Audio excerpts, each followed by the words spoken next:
Hello students, मैं प्रवीण कुमार रुक्मिणी प्रकाशन के एनटीपीसी क्वेश्चन गाइड वॉल्यूम 3 के सेट नंबर 26 के साथ। सेट नंबर 26 में जो जीके के क्वेश्चन है आर्ट्स और करंट इवेंट से रिलेटेड, उनको मैं अभी डिस्कस करूंगा। और सेट नंबर 26 आपके सामने है और सेट नंबर 26 का जीके का पहला क्वेश्चन नंबर 60 पर है। क्वेश्चन नंबर 60 जीके का पहला क्वेश्चन है, उसको हम लोग देखें।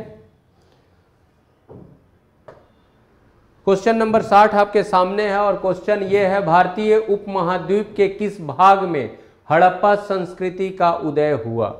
भारतीय उपमहाद्वीप जब आप बोलते हैं तो भारत के साथ जो हमारे पड़ोसी देश हैं वो भी आ जाते हैं। तो भारतीय उपमहाद्वीप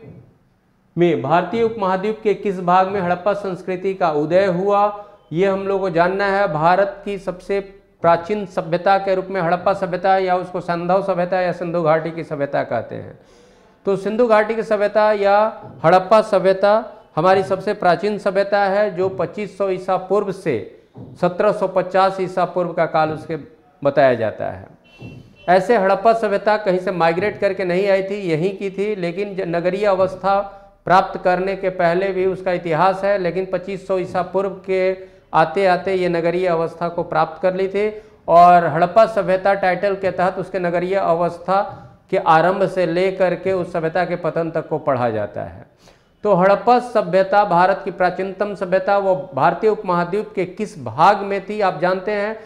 इस सभ्यता का नाम हड़प्पा सभ्यता इसलिए पड़ा है क्योंकि इस सभ्यता की प्रथम खुदाई स्थल जहां पर औपचारिक रूप से पहली खुदाई 1921 में हुई थी वो हड़प्पा, इसलिए प्रथम खुदाई स्थल के नाम पर भारत की प्राचीनतम सभ्यता का नाम हड़प्पा सभ्यता दिया गया है। भारत के ज्ञात प्राचीनतम सभ्यता का नाम हड़प्पा सभ्यता दिया गया है उसके प्रथम खुदाई स्थल के नाम पर। और ये सभ्यता मुख्य रूप से, इस सभ्यता का बसाव सिंध घाटी क्षेत्र में था। सिंध और उसकी सहायक नदियों से जो के निक्षेपण से जो बना हुआ मैदानी क्षेत्र है, मुख्य रूप से ये सभ्यता उस सिंध घाटी क्षेत्र में फैली हुई थी, इसलिए इतिहासकारों ने इसका नाम सिंधु घाटी सभ्यता भी कहा। ये क्वेश्चन भी आता है कि हड़प्पा सभ्यता का नाम हड़प्पा क्यों पड़ा और हड़प्पा सभ्यता का नाम सिंधु घाटी सभ्यता, या इस सभ्यता का नाम सिंधु घाटी सभ्यता क्यों।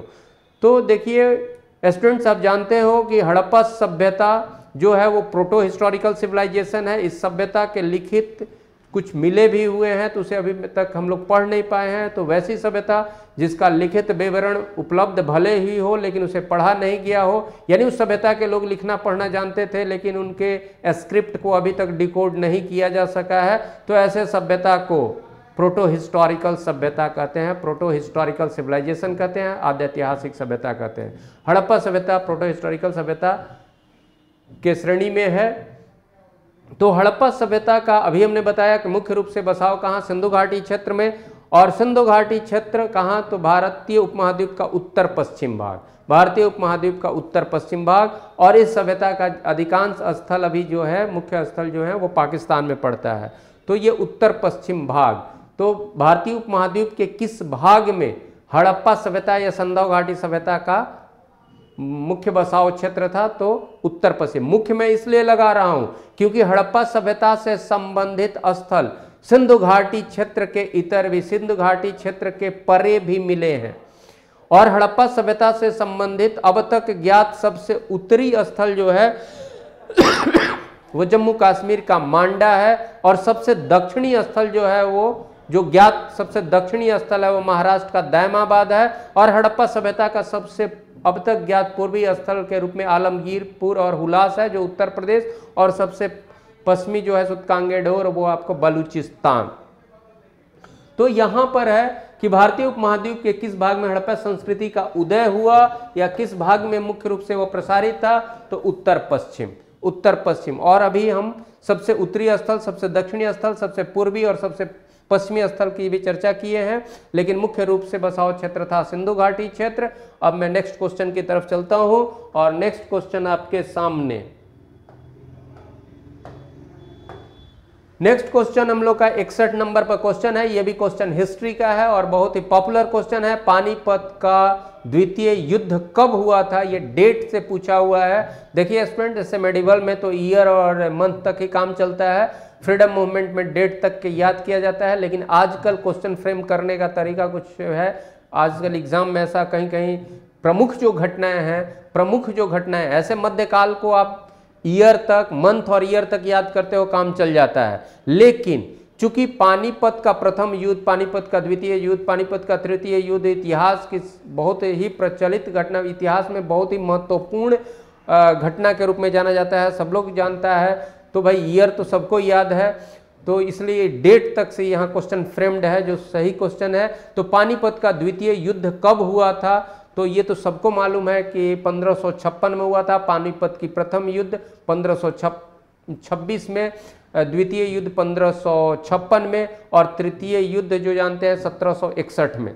तो पानीपत का द्वितीय युद्ध कब हुआ था डेट वाइज, जो ये आंसर है 5 नवंबर 1556 को। और पानीपत के द्वितीय युद्ध, पानीपत का द्वितीय युद्ध, प्रथम शायद मैं बोल दिया था, पानीपत का द्वितीय युद्ध 5 नवंबर 1556 को। और ये युद्ध हुआ था हेमू और बैरम खां के बीच। बैरम खां मैं इसलिए लिख रहा हूं क्योंकि सेना का नेतृत्व अकबर की ओर से बैरम खां ही किया था। अकबर की ओर से ये बैरम खां ही किया था। और ये सब घटनाएं तो आपको मालूम ही है कि हुमायूं का जो शासनकाल था वो आप जानते हो 1530 से 1540, और फिर 1540 में हुमायूं को सूरवंश का जो एक व्यक्ति था, जो अफगानी, वो शेरशाह उसको गद्दी से हटा देता है, उसको हरा देता है, और फिर 15 वर्षों तक वह निर्वासन का जीवन जीता है, और फिर 55 में अपनी गद्दी को प्राप्त करता है, और 56 में उसकी मृत्यु हो जाती है। लेकिन आप जानते हो कि उसकी मृत्यु के समय भी वो पूरी तरह से पकड़ नहीं बना पाया था, और जो अफगानी थे, तो अफगानी शक्ति को फिर से स्थापित करने के लिए उनका एक जो मंत्री था हेमू, वो फिर प्रयास करता है, और वो फिर हुमायूं की मृत्यु के बाद एक प्रयास करता है, और उसकी लड़ाई हुमायूं के उत्तराधिकारी का जो संरक्षक बैरम खां उसके साथ होता है, और उस लड़ाई को ही पानीपत में, और उस लड़ाई को पानीपत का द्वितीय युद्ध के रूप में जाना जाता है। पानीपत के प्रथम युद्ध को आप जानते हो कि बाबर और इब्राहिम के बीच में हुआ था, पानीपत का प्रथम युद्ध जो 1526 में। पानीपत का तृतीय युद्ध, पानीपत एक जगह हरियाणा में, वहां पर ये लड़ाइयाँ हुई, इसलिए पानीपत का युद्ध कहा गया। पहले और बाद में इसलिए प्रथम, द्वितीय, तृतीय आप जानते हो। और तृतीय युद्ध जो 1761 में होता है वो मराठा और अफगानों के बीच होता है। नेक्स्ट क्वेश्चन की तरफ हम चल रहे हैं, और नेक्स्ट क्वेश्चन हम लोग के सामने है, मुगल प्रशासन के अंतर्गत मनसब क्या था। ये मनसबदारी का जो बात है, मनसब शुरू करने का श्रेय जाता है किसको, तो अकबर को। और ये मनसब क्या था, तो ये डिग्निशन था। ये मनसब क्या था, ओहदा था, ओहदा। तो मनसबदार के साथ एक संख्या होता था कि आप कितने के मनसबदार हैं। तो अगर कोई व्यक्ति, इसलिए ओहदा होगा, पद होगा, अगर कोई व्यक्ति 1000 का मनसबदार है, 1000 का मनसब उसको मिला है, तो 1000 का मनसबदार कहलाएगा। मनसबदार यानी 1000 का मनसब धारण करने वाला। अगर कोई व्यक्ति 5000 का मनसबदार है, 5000 का मनसब धारण किया है, तो 5000 मनसबदार कहलाएगा। 5000 मनसबदार, 1000 मनसबदार, 4000 मनसबदार, 500 का मनसबदार, इस तरह से। तो ये संख्या जितना बड़ा है उसका ओहदा उतना ही बड़ा है। अगर कोई 10,000 मनसबदार है, जो खास करके 10,000 और उसके ऊपर का मनसब जो दिया जाता था वो राजकीय परिवार के लोगों को दिया जाता था। तो मनसबदार है तो उससे उसका जो है स्टेटस, यानी शासन के द्वारा उसको कौन सा स्टेटस दिया गया है, ये होता था। हायरार्की एक तरह से कह सकते हैं, पदक्रम कह सकते हैं, लेकिन ये नहीं कि मनसबदार कोई खास पद पर है। उसको प्रशासन के किसी भी कार्य में लगाया जा सकता है या प्रशासन के किसी कार्य का भार उसको नहीं भी दिया गया है, तो एक तरह से प्रतिष्ठा के रूप में उसको मनसब दिया गया। किसी किसी मनसबदार को कोई एरिया भी दे दिया जाता था, और मनसबदार को अपना निजी सेना रखने का भी अधिकार होता था। अब एक ही, जैसे कोई 5000 का मनसबदार है, और 5000 के मनसबदार में भी 3 श्रेणी होगा। प्रथम श्रेणी का 5000 मनसबदार, द्वितीय श्रेणी का 5000 मनसबदार, तृतीय श्रेणी का 5000 मनसबदार। तो जो प्रथम श्रेणी का 5000 मनसबदार है उसको अपने निजी सैनिक रखने का जो कितना निजी सैनिक रख सकता है, तो 2500 से कम। जो द्वितीय स्तर का है वो अपना निजी सैनिक रखने का संख्या उसका होगा 2500 तक रख सकता है, और जो तृतीय श्रेणी का होगा वो 2500 से अधिक तक रख सकता है। ये सब था। तो एक संख्या वाला मनसबदार है, समान संख्या के मनसबदार में भी श्रेणियां थी। 10,000 का प्रथम श्रेणी 10,000 मनसबदार, द्वितीय श्रेणी 10,000 मनसबदार, तृतीय श्रेणी 10,000 मनसबदार, इस तरह की भी बात थी। तो मनसबदार अपने निजी सैनिक भी रखते थे। आप जानते हो जहांगीर के दरबार में कैप्टन हॉकिंस आया था, तो जहांगीर ने उसको इंग्लिश खान का उपाधि दिया था, और जहांगीर उससे काफी प्रभावित हुआ था, उसको इंग्लिश खान का उपाधि दिया था, 400 का मनसब दिया था। मनसब तो बहुत बड़ा नहीं हुआ, लेकिन वो मुगल शासक के द्वारा दिया गया, इसलिए उसको बहुत मुगल प्रशासन से बहुत सहूलियत मिली, उसको 400 का मनसब मिला था, और ये उसके लिए बहुत बड़ी प्रतिष्ठा की चीज हुई। और एक तरह से मुगल प्रशासन के तरफ से अंग्रेजों को भी, चूंकि उसको मनसब मिला था, इसलिए मुगल प्रशासन के अन्य जो कर्मी थे उनके द्वारा अंग्रेजों के विरुद्ध उस समय कोई कदम उदम नहीं उठाया गया, क्योंकि ये एक तरह से ये संकेत गया कि मुगल बादशाह इससे प्रभावित है, इसको मनसब दिया। मनसब कौन देता था? बादशाह खुद देता था। तो मनसब बड़ा छोटा, लेकिन वो बादशाह के द्वारा दिया गया है। अब मनसब जो है, मनसब क्या था? ओहदा। अब किसी मनसबदार को एरिया भी दे दिया गया, क्योंकि वो निजी सैनिक रख रहा है, सैनिक के रख रखाव के लिए उसको एरियास जो रेवेन्यू आएगा, जो कुछ क्षेत्र दिया जाएगा उसका रेवेन्यू आएगा, अपने सैनिक का रख रखाव करेगा। अब दूसरी बात, जब राजा को जरूरत होगा, जब सेंट्रल पावर को जरूरत होगा, तो उसके सैनिकों का यूज भी करेगा। तो ये सब सिस्टम था। तो मनसब क्या था? तो मनसब ओहदा था, यानी स्टेटस सिंबल था, स्टेटस था। और किसी मनसबदार को डायरेक्ट ऑफिसर के रूप में, यानी पदाधिकारी के रूप में भी रखा जा सकता है। डिस्टेंट एरिया को गवर्न करने का अधिकार भी दिया जा सकता है, नहीं भी दिया जा सकता है, सिर्फ उसके प्रतिष्ठा के रूप में हो सकता है। ये सारी बातें थी। तो मुगल प्रशासन के अंतर्गत मनसब क्या था? तो एक ओहदा था, स्टेटस था। नेक्स्ट क्वेश्चन की तरफ। और क्वेश्चन नंबर 63 हम लोग के सामने है। महाबलीपुरम के 7 रथों वाले मंदिर, यानी रथ शैली मंदिर जो महाबलीपुरम में है, वो किनके द्वारा बनवाया गया है? तो पल्लवों के द्वारा। पल्लवों के द्वारा यह बनवाया गया है, पल्लव वंश के शासक और नरसिंह वर्मन प्रथम के द्वारा। जो पल्लव वंश का महान शासक था नरसिंह वर्मन, ये पहले भी सेट में मैं डिस्कस कर चुका हूँ, नरसिंह वर्मन प्रथम। और पल्लव कौन थे ये भी मैं बताया था कि पल्लव कब आए थे, किसके बाद आए थे, ये भी बताया था। इनका हेडक्वार्टर कांची था। पल्लवों के बाद तंजौर के चोल उस क्षेत्र पर आए। नेक्स्ट क्वेश्चन की तरफ चलेंगे। और 64 नंबर क्वेश्चन हम लोग के सामने है। वायुमंडल की ओजोन परत पृथ्वी को बचाती है। ओजोन जो परत है ये मुख्य रूप से स्ट्रेटोस्फीयर में है। समताप मंडल में ओजोन पेटी है। समताप मंडल में ओजोन एक बेल्ट है, ओजोन एक बेल्ट है, और वो बेल्ट जो है समताप मंडल में स्ट्रेटोस्फीयर के ऊपरी भाग में ओजोन बेल्ट स्थित है। समताप मंडल आप समझ रहे हैं, तो समताप मंडल स्ट्रेटोस्फीयर के ऊपरी परत में ओजोन बेल्ट है, और ये ओजोन बेल्ट क्या है? O3, यानी ऑक्सीजन O3, ओजोन अणु O3 होता है, यानी ऑक्सीजन के 3 परमाणु मिलकर के ओजोन, इसका मॉलिक्यूलर फार्मूला O3 हुआ। और ओजोन की क्या विशेषता है कि सूर्य की तरफ से आने वाली जो किरणें हैं उसमें जो अल्ट्रावायलेट रेज होंगे, पराबैंगनी किरणें होंगी, उनको ये क्या करता है? एब्जॉर्ब कर लेगा, और उससे पृथ्वी पर जो जीव है, पृथ्वी के जीव मंडल को पराबैंगनी किरणों के दुष्प्रभाव से ये बचाता है। और पराबैंगनी किरणें क्या है? पराबैंगनी किरणें जिनकी फ्रीक्वेंसी काफी अधिक होती है और उनका वेवलेंथ, फ्रीक्वेंसी अधिक है तो वेवलेंथ कम होगा। तो उन पराबैंगनी किरणों के दुष्प्रभाव से पृथ्वी पर स्थित जीव मंडल को पराबैंगनी किरणों के दुष्प्रभाव से बच पाता है। जीव मंडल पराबैंगनी किरणों के, सूर्य के पराबैंगनी किरणों के दुष्प्रभाव से बचता है। किसकी उपस्थिति के कारण? ओजोन बेल्ट की उपस्थिति के कारण। और ओजोन बेल्ट जो है पराबैंगनी किरणों को ऑब्जर्व करता है। नेक्स्ट क्वेश्चन की तरफ चलते हैं।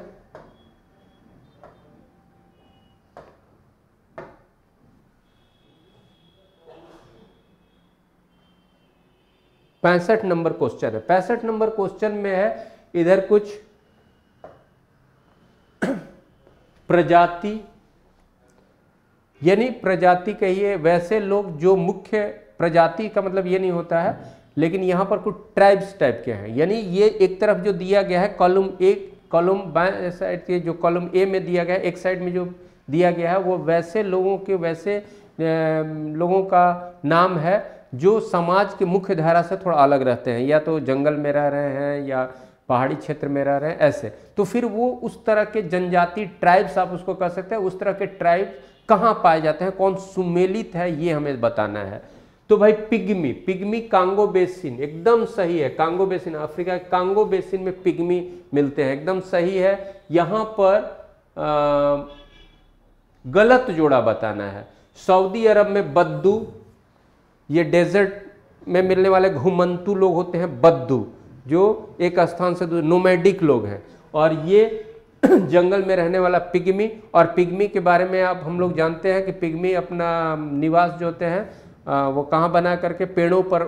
छोटा सा पिग्मी का जो इनका हाइट कम होता है, ये दुबले पतले होते हैं, काले होते हैं, घुंघराले बाल वाले होते हैं, और ये बहुत ही दुबले पतले होते हैं, बहुत मतलब लिनथीन होते हैं, और ये पेड़ पर अपना घर बना के रहते हैं पिग्मी। और ये कहाँ, कांगो बेसिन में, एकदम इक्वेटोरियल जोन में है, कांगो बेसिन में।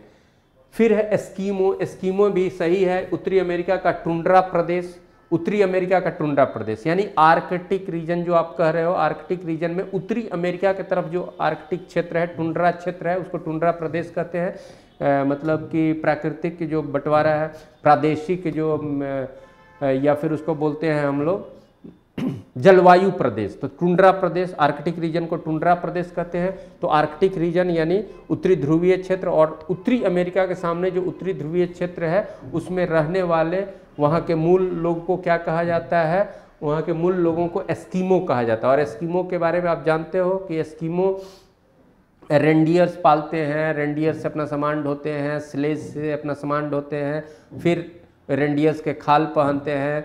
और एस्कीमो का जो घर होता है उसको इग्लू कहते हैं, उसका घर इग्लू होता है, बर्फ़ का होता है, छोटा सा दरवाज़ा होता है, उसमें कोई खिड़कियाँ नहीं होती। ये सारी बातें आप बचपन की किताब में पढ़े होंगे।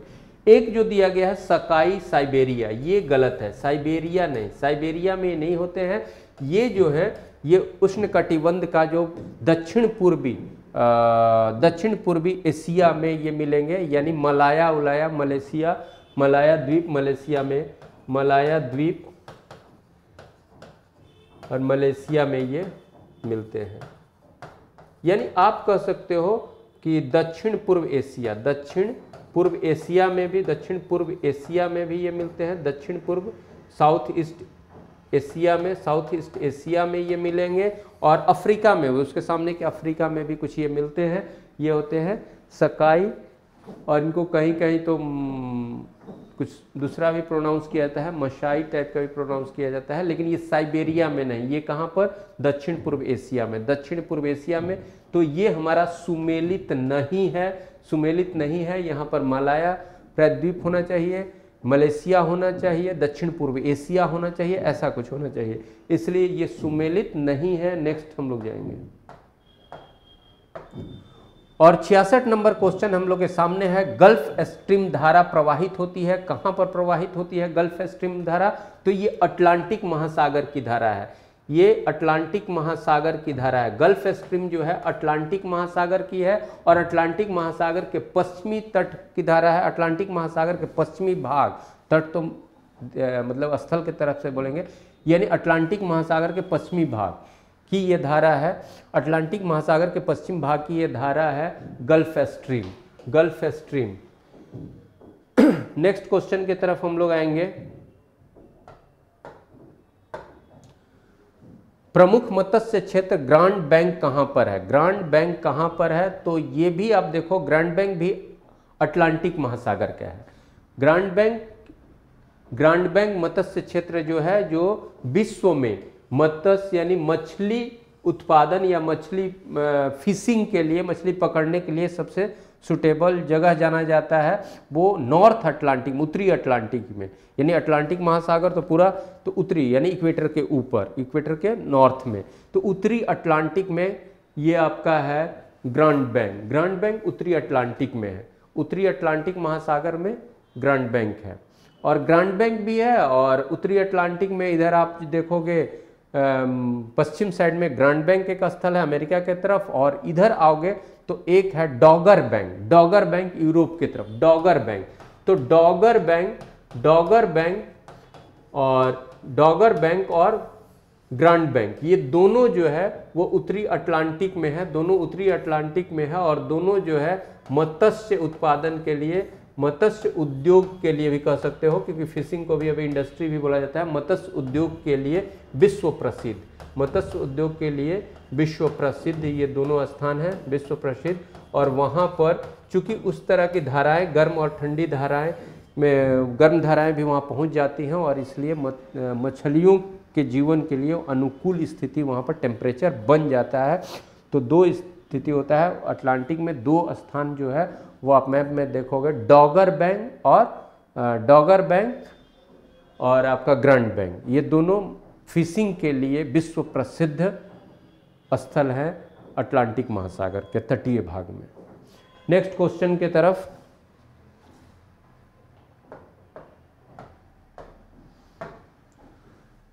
कोरोमंडल तट पर सर्वाधिक वर्षा होती है। कोरोमंडल तट, तो ये जो हमारा पूर्वी तट है इसको हम लोग कोरोमंडल तट कहते हैं, कोरोमंडल तट।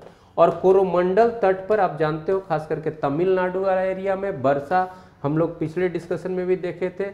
तो ये जो आपका उत्तर पूर्वी मानसून जो है जाड़े के दिन में आती है, उत्तर पूर्वी मानसून से ये वर्षा होती है कोरोमंडल। यहाँ मालाबार हो जाता है, यहाँ पर पश्चिमी मालाबार तट, फिर मालाबार तट। तो ये जो बारिश होती है कोरोमंडल तट पर, ये मुख्य रूप से वर्षा किससे होती है? उत्तर पूर्वी मानसून से। उत्तर पूर्वी मानसून जो बंगाल की खाड़ी से आएगा, बंगाल की खाड़ी से, और बंगाल की खाड़ी की तरफ से ये आएगा। और ये कब? जाड़े का मानसून, जाड़े में वर्षा इससे होती है, जाड़े के दिन में। जबकि भारत में अधिकांश वर्षा, भारत के अधिकांश क्षेत्र में वर्षा या मुख्य रूप से वर्षा किस से आता है? तो दक्षिण पश्चिम मानसून, दक्षिण पश्चिम मानसून जो केरला से शुरू होता है जून के आरंभ से, और ऐसे ऐसे बढ़ते हुए ऊपर की तरफ। तो ये है दक्षिण पश्चिम मानसून, दक्षिण पश्चिम मानसून से मुख्य रूप से बारिश होती है। नेक्स्ट क्वेश्चन की तरफ, संविधान की किस अनुसूची में केंद्र और राज्य के बीच मध्य शक्तियों का विभाजन दिया गया है? स्टूडेंट्स, मैं आप लोगों को 12 अनुसूची के बारे में शॉर्ट्स में याद करने के लिए एक दिन बताया था।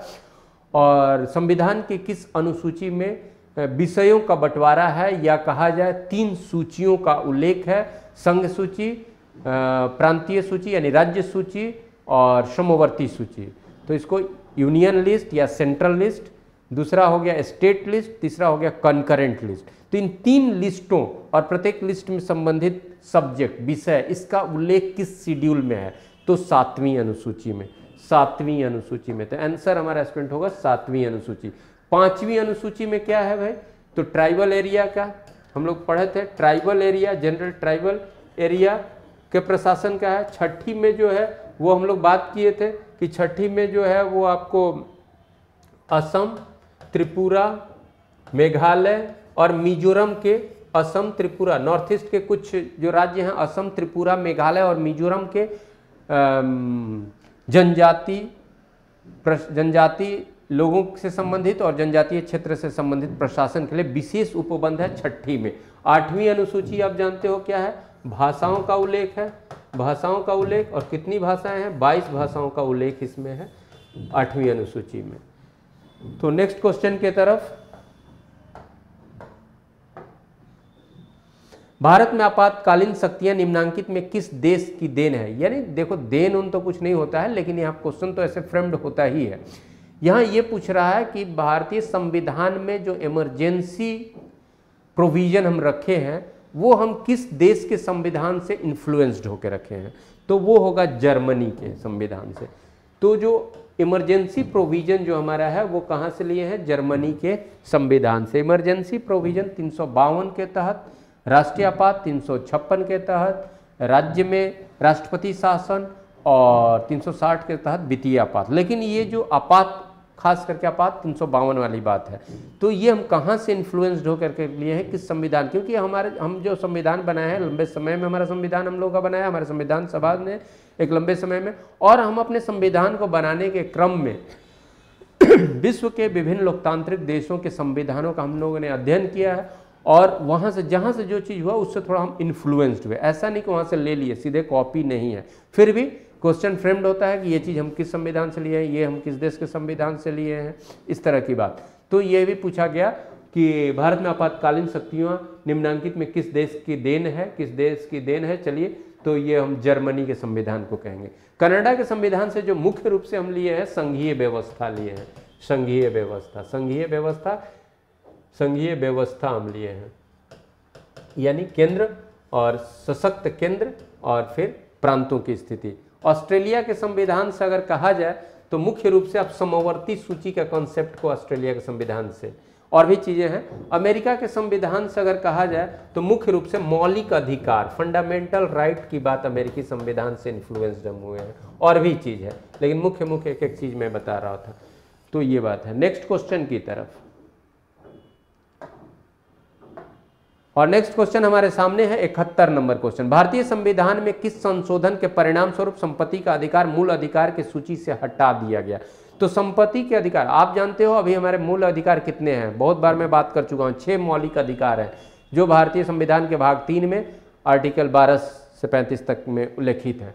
तो हमारे अधिकार कितने हैं? तो मूल अधिकार, अभी वर्तमान में कितने मौलिक अधिकार प्रदत्त हैं हमें संविधान की तरफ से? तो 6 मौलिक अधिकार।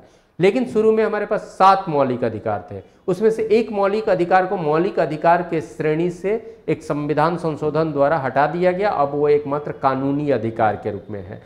तो इसमें से किस, यहाँ पर क्वेश्चन क्या है, भारतीय संविधान में किस संशोधन के परिणाम स्वरूप संपत्ति का, तो किस अधिकार को मौलिक अधिकार के श्रेणी से हटाया गया? तो राइट टू प्रॉपर्टी को, राइट टू प्रॉपर्टी यानी संपत्ति के अधिकार को मौलिक अधिकार के श्रेणी से हटा दिया गया, अब वह मात्र एक कानूनी अधिकार के रूप में है। और संपत्ति के अधिकार को किस संविधान संशोधन द्वारा हटाया गया? तो संपत्ति के अधिकार को 44वां संविधान संशोधन, 44वां संविधान संशोधन जो वर्ष 1978 का है, इस संविधान संशोधन द्वारा वर्ष 1978 का 44वां भारतीय संविधान में 44वां संविधान संशोधन वर्ष 1978 के द्वारा संपत्ति के अधिकार को मौलिक अधिकार के श्रेणी से हटा दिया गया, अब वह एक मात्र कानूनी अधिकार के रूप में है।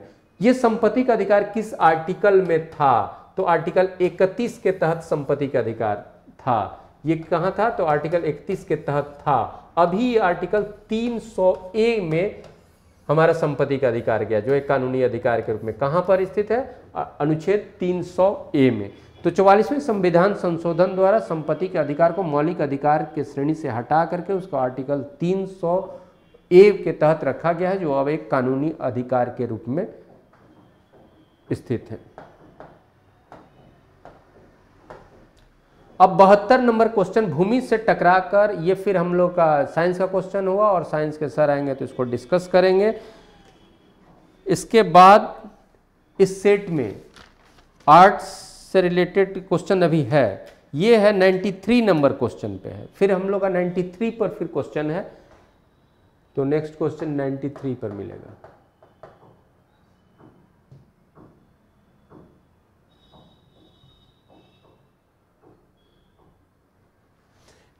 चट्टानें कितनी प्रकार की होती हैं? देखिए स्टूडेंट, चट्टान का वर्गीकरण अलग अलग आधार पर, तो अलग अलग तरीके से, जैसे काल के आधार पर की है तो धरवाड़, कुडप्पा, ये सब भारत के क्षेत्र में, आर्कियन हो गया, कैम्ब्रियन हो गया। तो चट्टानों का वर्गीकरण जो भूगर्भिक स्थिति से दूसरे तरीके से, लेकिन सामान्य रूप से चट्टान के वर्गीकरण 3 तरह से होता है।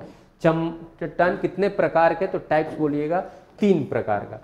एक हो जाएगा आग्नेय, आग्नेय चट्टान जिसको इग्नियस रॉक कहते हैं। एक हो जाएगा अवसादी चट्टान, अवसादी, और एक हो जाएगा रूपांतरित या कायांतरित, रूपांतरित चट्टान, रूपांतरित चट्टान। तो अवसादी चट्टान जिसको इग्नियस रॉक कहते हैं, सॉरी आग्नेय चट्टान, सॉरी आग्नेय चट्टान जिसको इग्नियस रॉक कहते हैं, अवसादी चट्टान जिसको सेडिमेंट्री रॉक कहते हैं, और कायांतरित या रूपांतरित चट्टान जिसको मेटामॉर्फिक रॉक कहते हैं। तो ये आग्नेय चट्टान की बात जो है, आग्नेय चट्टान कहाँ से भाई, तो पृथ्वी के अंदर से जो पूरी तरह से इनऑर्गेनिक सब्सटेंस है, और वो इनऑर्गेनिक सब्सटेंस जब ऊपर आ गए और उनसे जो चट्टान बना भूपरपट्टी में, अर्थ क्रस्ट में जो है, तो वो हो गया आग्नेय। तो जो धरातल के ऊपर या भूपरपट्टी में आकर के ऐसे चट्टान जो आते हैं वो मुख्य रूप से किसी वॉल्केनिक एरप्शन या वॉल्केनिक ज्वालामुखी क्रिया के दौरान ये नीचे से वैसे पदार्थ ऊपर आते हैं। तो वैसे रॉक को हम लोग कहते हैं इग्नियस, आग्नेय, यानी पृथ्वी के मूल जो पदार्थ हैं, पृथ्वी के आरंभिक अवस्था के समय के जो पदार्थ अर्थ क्रस्ट में है उनको हम लोग आग्नेय कहेंगे। अगर आग्नेय अगर बाहर निकला यानी वॉल्केनिक एरप्शन से अंदर से जो ऊपर आया है तो वो हो गया आग्नेय। एक चीज है कि जिसका डिपोजिशन धीरे धीरे हुआ, जमाव होते गया, तो उसमें आपको इनऑर्गेनिक भी हो सकता है और कार्बनिक पदार्थ भी हो सकते हैं और आपको कार्बनिक भी हो सकते हैं, यानी फॉसिल्स भी हो सकते हैं। तो उससे बनता है अवसादी, सेडिमेंट्री। और एक है रूपांतरित, यानी आग्नेय चट्टान में के रूप में उसमें परिवर्तन होता है, उसके रूप गुणधर्म में परिवर्तन होता है, तो उस परिवर्तन के बाद जो होता है तो वो हो गया रूपांतरित। अवसादी के रूप में भी परिवर्तन हो करके जो फिर चट्टान बनेगा उसको कायांतरित। तो कायांतरित या रूपांतरित चट्टान, तो आग्नेय चट्टान से भी रूपांतरित बन सकता है, अवसादी से भी रूपांतरित बन सकता है, इवन रूपांतरित चट्टान में भी फिर फर्दर रूपांतरण होता है, तो रूपांतरित चट्टान से बना भी रूपांतरित चट्टान होता है। तो चट्टान मुख्य रूप से 3 रूप से, आग्नेय चट्टान, अवसादी चट्टान और रूपांतरित या कायांतरित चट्टान, जिसको हम लोग इंग्लिश में बोलेंगे इग्नियस, सेडिमेंट्री और मेटामॉर्फिक। नेक्स्ट क्वेश्चन की तरफ।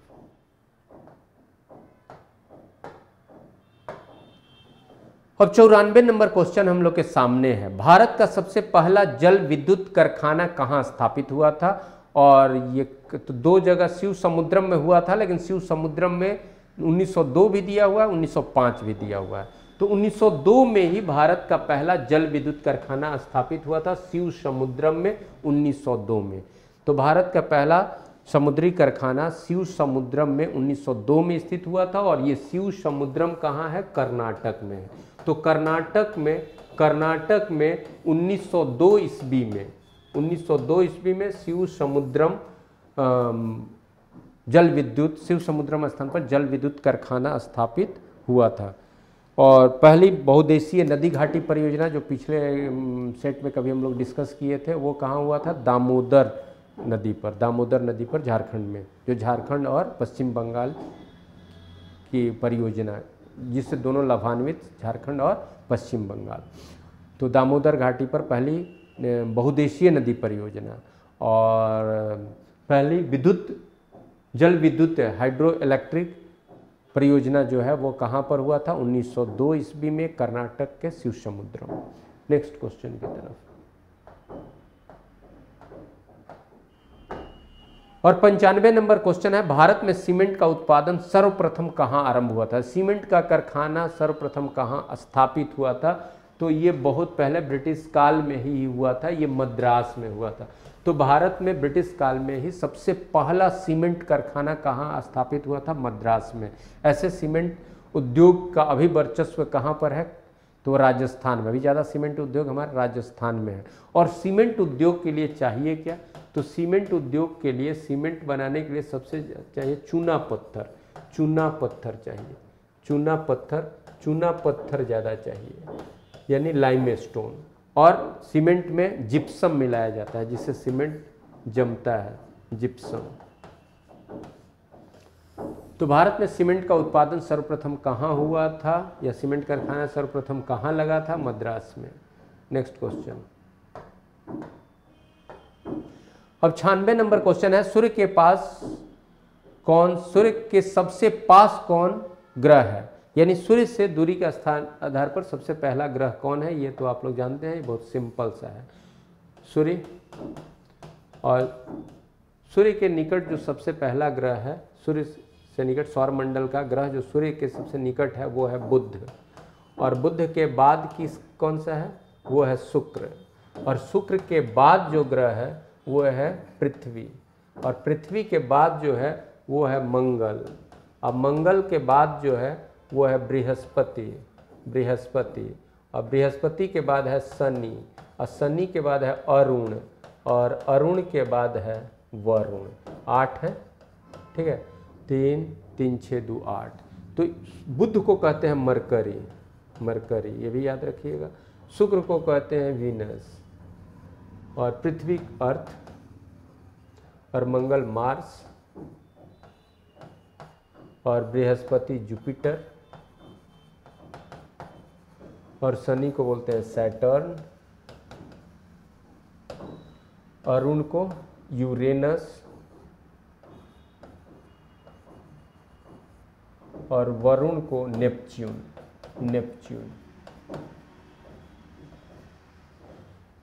तो नेपच्यून NEP। तो ये क्रम है। तो हमसे पूछा जा रहा है कि सूर्य के पास सबसे कौन सा ग्रह है, तो आंसर होगा बी, बुध। तो बुध, शुक्र, पृथ्वी, मंगल, बृहस्पति, शनि, अरुण, वरुण, ये क्रम है। तो ये भी आप याद रखिएगा। निकटता के आधार पर, सूर्य से निकटता के आधार पर सबसे पहले बुध। लेकिन एक चीज़ जान लीजिए, बुध सबसे निकट है, लेकिन सबसे गर्म ग्रह कौन है? सबसे गर्म ग्रह जो है वो शुक्र को कहते हैं। सबसे गर्म ग्रह कौन है? शुक्र। क्यों? क्योंकि यहाँ बुध के पास कोई वायुमंडल नहीं है। तो अब आप समझ रहे हैं, सूर्य से जो प्रकाश की किरणें पड़ती हैं उसके धरातल से, फिर जब उष्मा जब रेडिएट होता है तो उसको रोकने के लिए फिर कोई वहाँ आवरण नहीं है। जबकि शुक्र के पास एक वायुमंडल है, और शुक्र के वायुमंडल में मुख्य गैस कौन है? Carbon dioxide. और आप जानते हो कार्बन डाइऑक्साइड उष्मा अवशोषण की क्षमता सबसे अधिक, सबसे ज़्यादा उष्मा रोकने के लिए रिस्पॉन्सिबल गैस होता है कार्बन डाइऑक्साइड, इसलिए उसको हम लोग ग्रीन हाउस गैस भी बोलते हैं। एक दिन हम डिस्कस भी किए थे। तो शुक्र सबसे गर्म ग्रह है। खैर, क्वेश्चन हमारा था सूर्य के सबसे निकटतम ग्रह कौन है? तो बुध है। Next question. अब क्वेश्चन नंबर 97, पृथ्वी की परपटी के पदार्थों या सतह के कठोर भाग को क्या कहते हैं? देखो भाई, बैथोलिथ करके एक तो होता है, लेकिन ये पहली है। इसके हिसाब से तो आपको यहाँ रॉक ही कहिएगा, चट्टान। जबकि चट्टान कड़ा भी हो सकता है, चट्टान मुलायम भी हो सकता है। भूपरपटी में जो कुछ भी है उसको चट्टान कहते हैं। अर्थ क्रस्ट में जो कुछ भी है उसको चट्टान कहते हैं। तो रॉक जो होता है वो कड़ा भी हो सकता है, मुलायम भी, लेकिन सामान्य रूप से रॉक कहने का मतलब कड़ा होता है। तो किसी का लिखा हुआ है कि रॉक पत्थर की तरह कड़ा भी, चट्टान पत्थर की तरह कड़ा भी, और कीचड़ की तरह मुलायम भी, ये भी। तो ऐसा नहीं कि रॉक हमेशा कड़ा ही होगा, लेकिन फिर भी पृथ्वी के परपटी के पदार्थों या सतह के कठोर भाग को क्या कहेंगे? तो चट्टान ही कहेंगे। लेकिन मैं यहाँ पर स्पष्ट कर दूं, चट्टान कहने से हमेशा कड़ा हो ऐसा नहीं है। अर्थ क्रस्ट में, पृथ्वी के ऊपरी जो परत है उसमें जो कुछ भी है वो रॉक है। तो जो कुछ भी है उसको रॉक कहते हैं ज्योग्राफी में। नेक्स्ट क्वेश्चन की तरफ। 98, भूकंप के सर्वाधिक प्रभाव कहाँ होगा? तो उसके एपी सेंटर पर होगा, जो उसके केंद्र के ठीक ऊपर में जो होगा वो उसको एपी सेंटर कहते हैं। धरातल पर केंद्र के, यानी भूकंप का जो केंद्र होगा उससे ठीक लंब 90 डिग्री ऊपर में जो बिंदु होगा उसको एपी सेंटर कहते हैं, और सबसे ज़्यादा एपी सेंटर पे होगा। और भूकंप से संबंधित और भी बातें, किस पे? रिएक्टर स्केल पे मापते हैं, सिस्मोग्राफ होता है, रिएक्टर स्केल पर मापते हैं। दूसरा चीज़ आप देखो कि भूकंप की जो तरंगे हैं उनका विचरण कैसे होता है, उनका नेचर क्या होता है, वो सब भी इम्पॉर्टेंट है। हमारा क्वेश्चन ये है, भूकंप का सर्वाधिक प्रभाव कहाँ होगा? तो एपी सेंटर पे होगा। नेक्स्ट क्वेश्चन की तरफ। सुनामी लहरें अधिक सक्रिय रहती हैं कहाँ पर? उत्तरी प्रशांत महासागर में, पूर्वी प्रशांत महासागर में, दक्षिणी प्रशांत महासागर में, पश्चिमी प्रशांत महासागर में। देखिए, उत्तरी प्रशांत महासागर भी कुछ हद तक सही है, लेकिन यहाँ पर पश्चिमी प्रशांत महासागर कहेंगे। पश्चिमी प्रशांत महासागर। देखो, इसका बात यह है कि प्रशांत महासागर क्या है? ये अमेरिका, नॉर्थ अमेरिका के इधर, और फिर उधर से आओगे तो एशिया के उस साइड में भी प्रशांत महासागर। तो इधर जो प्रशांत महासागर है, प्रशांत महासागर के हिसाब से ये पूर्वी प्रशांत महासागर हुआ, और उधर जो जापान के तरफ जो प्रशांत महासागर का भाग है वो पश्चिमी प्रशांत महासागर होगा, और उधर ही सुनामी होता है, सुनामी जापान के तरफ ही, तो उधर जो है उसको पश्चिमी प्रशांत कहेंगे।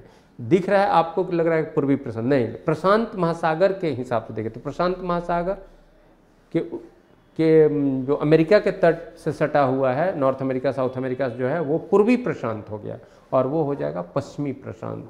तो सुनामी, इसीलिए क्वेश्चन फ्रेम्ड लग रहा है, इसीलिए पूछा गया है, तो आंसर हमारा डी होगा, पश्चिमी प्रशांत। और उसके बाद हमारा क्वेश्चन जो है, एक और क्वेश्चन हम लोग का है, नेक्स्ट क्वेश्चन की तरफ हम चलेंगे, और वो है भंजन की क्रिया में चट्टाने का विघटन होने लगता है तथा चट्टाने टूटकर बिखरने लगती हैं। तो छोटे छोटे टुकड़ों में, बड़े टुकड़ों में, उपयुक्त दोनों में, उपयुक्त में से देखिए, अगर ये जो भंजन की क्रिया है ना, एक तरह से वेदरिंग का बात है, इसमें छोटे छोटे टुकड़ों में कहिए, जो वेदरिंग के सेंस में अगर ये भंजन है तो वेदरिंग, वेदरिंग क्या होता है कि जो भी तापमान या जो भी जो वातावरण की जो घटनाएं हैं, वायुमंडलीय जो घटनाएं हैं, उसमें टेम्परेचर हो गया, ह्यूमिडिटी हो गया, रेनफॉल हो गया, और टेम्परेचर का बढ़ना घटना होता है, इसकी तरह धीरे धीरे अपक्षय होता है चट्टान का, और वो जो अपक्षय होगा ना वो धीरे धीरे होता है, छोटा छोटा टुकड़ा के रूप में होगा, वो बड़ा टुकड़ा के रूप में, ऐसा कोई विस्फोट के रूप में नहीं होता है, या कोई एकाएक परिवर्तन नहीं होता है, वो बहुत लंबे समय तक वो परिवर्तन के रूप में दिखता है, तो उसको अपक्षय कहते हैं, वेदरिंग कहते हैं। तो वेदरिंग छोटे छोटे टुकड़ों के रूप में ही दृष्टिगत रहेगा, इसलिए आंसर 100 का ए ही करेंगे। ये वेदरिंग के सेंस में है, वेदरिंग यानी जो भी प्रकृति की कारक है, चाहे वो पवन हो या फिर माने वायु हो, पवन का चलना हो, या फिर आर्द्रता की स्थिति हो, तापमान हो, तापमान का बढ़ना घटना हो, रेनफॉल हो या स्नोफॉल हो, इन सारी कारकों के कारण चट्टान में धीरे धीरे जो अपक्षय होता है उससे छोटे छोटे टुकड़े ही निकलेंगे, इसलिए आंसर ए होगा। और इस तरह से इस सेट के जो जीके के क्वेश्चन आर्ट्स और करंट्स, आर्ट्स सब्जेक्ट और करंट से रिलेटेड थे, उसको हम लोगों ने डिस्कस किया। फिर अगले सेट में मिलेंगे। Thank you very much.